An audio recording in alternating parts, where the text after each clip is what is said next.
Hola jóvenes, el día de hoy vamos a continuar con nuestro tema que son los virus, pero vamos a ver específicamente el proceso de reproducción. Entonces vamos a comenzar. Recuerden que esta presentación la podemos encontrar en nuestra carpeta de Edmodo, también para que la puedan revisar y que deben de realizar sus apuntes. Ok, el ciclo de reproducción de los virus vamos a hablar de ellos específicamente como ciclos de infección, recordando que son seres no vivos y que son parásitos para las células. Entonces, bueno, vamos a comenzar. Nos dice que primero los viriones, ¿sí?, no realizan ninguna actividad fisiológica, recordando que los viriones es el nombre que recibe el virus cuando está fuera de una célula, porque como ustedes recordarán, los virus no pueden... los viriones no pueden reproducirse ni hacen ninguna otra actividad fisiológica por falta de organelos. Para que ellos puedan reproducirse, tienen que introducirse en una célula para que sea huésped y entonces ahí los vamos a llamar virus. Por eso aquí nos dice que los viriones no realizan ninguna actividad fisiológica, ¿ok? Y bueno, aunado a esto no sintetizan proteínas ni utilizan energía. Por lo mismo de lo que habíamos hablado anteriormente, de que no presenta ningún organelo, ¿sale? Y bueno, entonces tienen dos procesos de replicación, ¿sí? Para que el virus se pueda reproducir requiere, como habíamos dicho anteriormente, de una célula y tiene dos métodos para hacerlo, ¿sí? Vamos a conocer a continuación el ciclo lítico y el ciclo lisogénico, que son los dos procesos que utilizan los virus para reproducirse. Ok, vamos a comenzar con el primero, que sería el ciclo lítico. Pues bien, como lo dice el nombre ciclo lítico, está haciendo referencia a la lisis celular. Si ustedes recuerdan, anteriormente habíamos visto en clase este concepto. La lisis celular es cuando la pared de la célula se rompe, ¿sí?, por una presión interna. Recordando que la célula, ¿sí?, está envuelta en una membrana lipídica, ¿sí? Bueno, esta al explotar produce el proceso de lisis, que ya habíamos comentado de él, y bueno, la lisis va a generar la muerte de la célula. ¿Por qué? Porque al reventarse, pues todos los organelos y todo el líquido que contiene adentro, pues va a ser esparcido por todas partes. ¿Sale? Entonces, ese es un dato importante para que ustedes sepan diferenciar entre un ciclo y otro, ¿sale? El ciclo lítico hace referencia a la muerte de las células por medio del proceso de lisis. Entonces vamos a ver estas fases, ¿sí?, que son 5. La fase de absorción o fijación, ¿sí?, o también es conocida como que se adhiere el virus. ¿Qué es lo que va a hacer? Pues el virus va a detectar una célula y, como lo dice el mismo nombre, se va a fijar o se va a adherir a ella para poder introducir su material genético. Ahora, quiero que ustedes recuerden cuando vimos la morfología, que es la forma o lo que está compuesto el virus, y habíamos hablado de virus desnudos y virus con envoltura, y dijimos que cuando tienen envoltura tienen una membrana lipídica que yo les había comentado. Bueno, pues esta membrana lipídica algunos virus la tienen para que puedan camuflajearse, ¿sí?, con la célula y puedan introducir su material genético, porque recuerden que la capa que está protegiendo a la célula es la membrana lipídica, y entonces los virus también presentan esta membrana y se anclan, digámoslo de esta forma, aunque aquellos virus desnudos pues también tienen formas para poder fijarse a la célula. Pero bueno, esta aclaración también la quería hacer para que les quede claro para qué es este funcionamiento de esa membrana que puede tener el virus. Ok, entonces el virus se va a unir a la célula hospedera, ¿sí? Es decir, se ancla esta. Una vez que se ancla, vamos a la siguiente fase, que es la penetración o inyección. Es decir, ya que se ancló, ahora sí vamos a liberar, ¿sí?, el contenido del virus. ¿Cuál es el contenido del virus? Exclusivamente el material genético. Acuérdense que está conformado por una cápside, que son proteínas, y su material genético. Es lo único que tiene. Entonces el material genético se introduce, que puede ser ADN o ARN, puede ser una doble cadena de ADN o una sola cadena de ADN.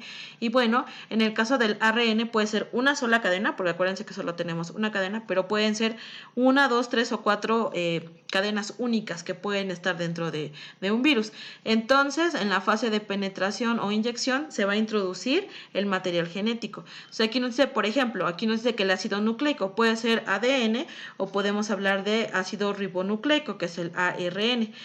Entonces, esta información genética o material genético, que es lo que nos está diciendo aquí, viral porque es del virus, entra a la célula mediante una perforación que el virus va a hacer a la pared de esta célula. Aquí nos dice pared bacteriana, porque el ejemplo que nos está poniendo, ¿sí? O vamos a poder observar más ejemplos en bacterias, ¿sí? Pero no solamente las bacterias se pueden ver contaminadas, ¿sí? O invadidas por un virus, también las células eucariotas, ¿sí? Como los animales, las plantas, obviamente los seres humanos también pueden estar infectados.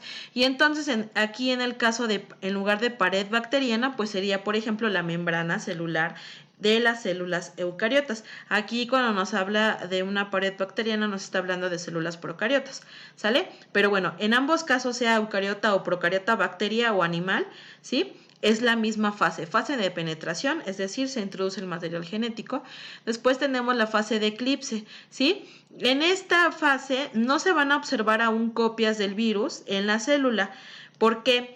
Porque lo que va a hacer es que durante el proceso, ¿sí?, de replicación del ADN se va a meter la información genética del virus, ¿sí?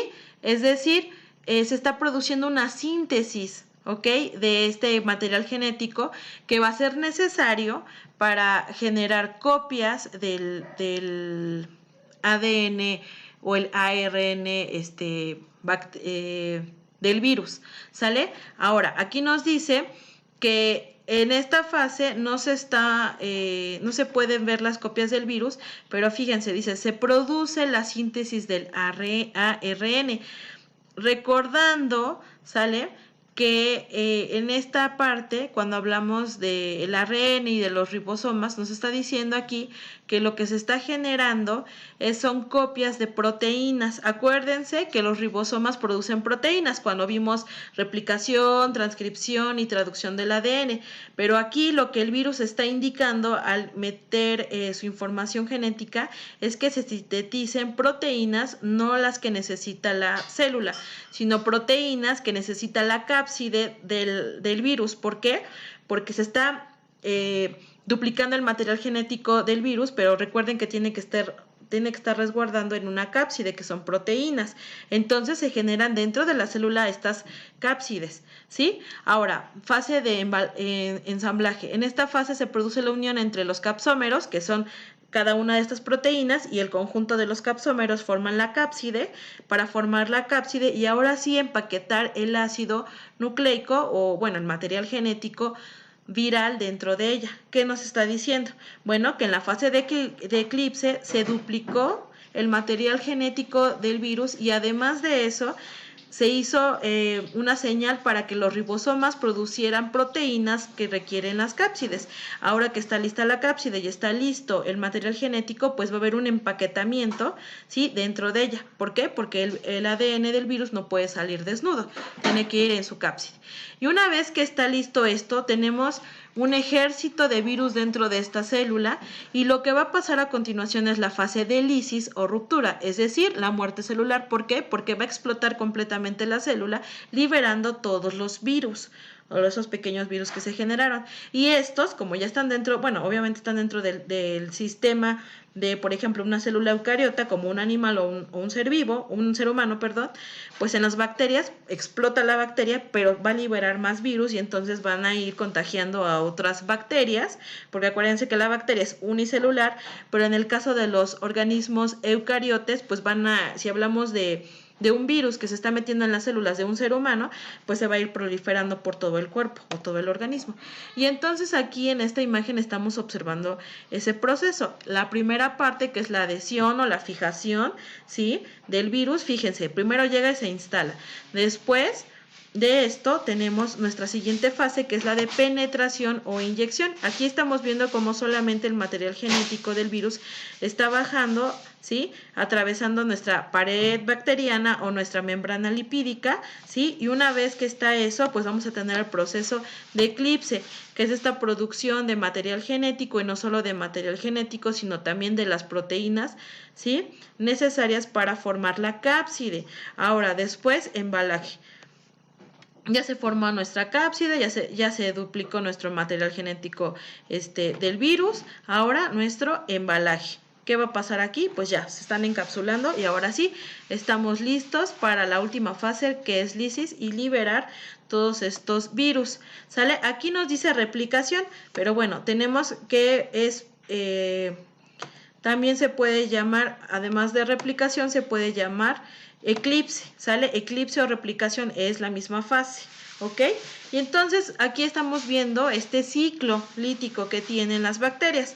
Este ciclo lítico que estamos observando, ¿sale? Lo presentan muchos virus, y muchos de los virus comunes que podemos encontrar en nuestro sistema, o de los cuales nos podemos enfermar, y por eso es que es muy importante detenerlos a tiempo, ¿no? Porque de lo contrario, si nuestro sistema inmunológico no actúa, pues puede llevar a la muerte de este ser que pueda poseer este virus. Ahora vamos con el siguiente, el ciclo lisogénico, ¿ok? Este es diferente. Fíjense, el ciclo lítico es un ciclo que no presenta un periodo de tiempo largo, es decir, rápidamente se crea el material genético del virus, se crean los virus y muere completamente la célula. Aquí no, en el ciclo lisogénico es latente, es decir, es un proceso corto donde se pueden resguardar los virus. Aquí nos dice que las dos primeras fases de este ciclo son iguales a las descritas en el ciclo anterior, ¿sale? Es decir, tenemos el proceso de fijación, ¿sí? El ciclo de fijación, es decir, nuevamente el virus detecta la célula y se ancla, ¿sí? Se ancla el virus. Y también tenemos el de inyección, que ya que está anclado, pues libera su material genético. Eso es igual, ¿sí? Ahora, en la fase de eclipse, que es la tercera fase que vimos en el anterior, aquí nos dice que en este caso, en el ciclo lisogénico, el ácido nucleico viral en forma de ADN bicatenario se combina con el ADN bacteriano. Nuevamente, aquí en el ejemplo nos está diciendo bacteriano, porque es muy común que cuando ustedes buscan en internet estos ciclos, hablan de bacterias, porque está muy bien estudiado en bacterias, ¿sale? Pero bueno, este ciclo también puede ser en células procariotas, eucariotas. Ojo, en cualquiera de los dos, aunque aquí nos está hablando un ejemplo de, por ejemplo, una bacteria, ¿sale? Ahora, en este caso, el virus es con ADN bicatenario. ¿Qué es un ADN bicatenario? Básicamente el ADN bicatenario es un tipo de ADN encontrado en los virus de ciclos lisogénicos, ¿sí? En el que el ADN está compuesto por una doble cadena, ¿sale? Es decir, son dos doble hélice, por eso se llama bicatenario, ¿ok? Es una estructura muy particular de ADN. Entonces aquí nos dice que lo que pasa es que aquí el ADN bicatenario, el ADN del virus, se recombina con el ADN de la bacteria, en este caso, que es el ejemplo. ¿Sale? Y se está introduciendo como un gen más, es decir, se adhiere al ADN del organismo que está siendo afectado y forma parte de la estructura del ADN común del individuo, siendo que es un virus, ¿sale? Y de esta forma se denomina prófago, es decir, cuando el virus se ha introducido en el ADN del organismo que está siendo afectado u hospedero, el organismo hospedero, se le conoce prófago o virus atenuado. ¿Por qué? Porque ya está combinado dentro del ADN del huésped, ¿sale? Mientras que la célula infectada se le denomina célula lisogénica, por eso así se llama este ciclo lisogénico, porque la célula una vez infectada, es decir, una vez que contiene el material genético del virus, se le llama célula lisogénica, ¿sale? Y el virus, una vez que está dentro del ADN del huésped, se le llama prófago o virus atenuado, ¿sale? Entonces aquí vamos a dejar esta primera parte del video, se va a cortar y bueno, vamos a encontrar la segunda parte.